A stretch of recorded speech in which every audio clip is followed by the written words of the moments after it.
Tinubu didn't have to send the Air Force and the military to deal with this particular insurrection, this threat to our own sense of security and equilibrium. No. There are easier ways of doing it.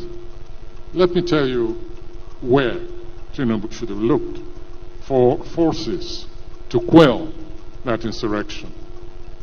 Right here in Lagos. Right here. Or in Abuja, perhaps. I don't know. But there was no need to call the military or the Air Force. I'll tell you what happened. On one of my home visits, this about 2 months ago, I was coming out of a hotel and I saw what looked like a film set. And I said, oh, they're shooting a film. That was on the grounds of this hotel. And a young man detached himself from the actors, came over and greeted me, very polite, very nice young man. And I said, are you shooting somebody? I said, I'm just joking. Are you shooting a film? He said, no. And I looked around.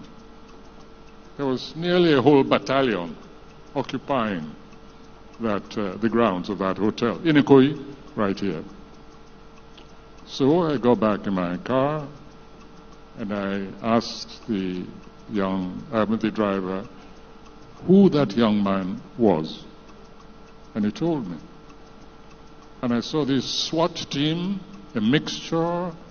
They were at least heavily armed, at least some 15 or so heavily armed to the teeth security personnel.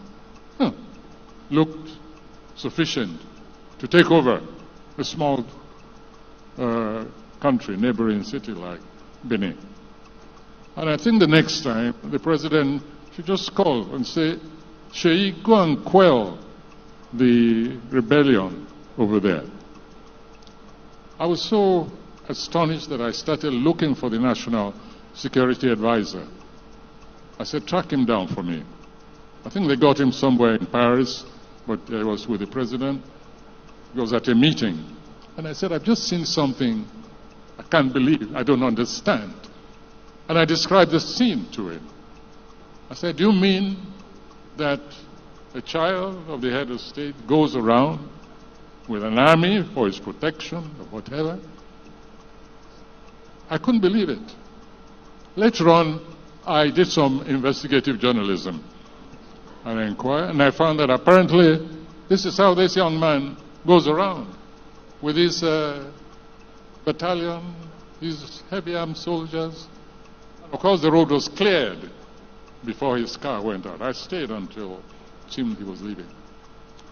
So next time there's an insurrection, I think the president should just call that young man and say, go and put down those stupid people there.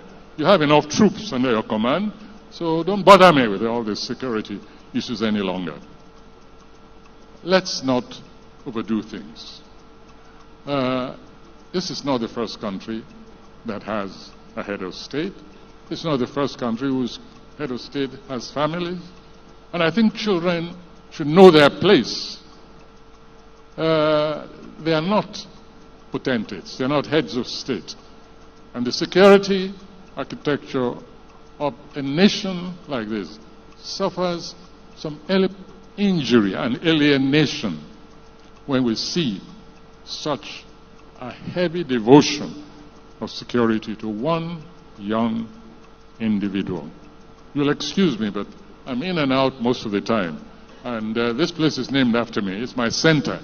So if I go off the immediate subject of our ward, I hope you'll excuse me for taking possession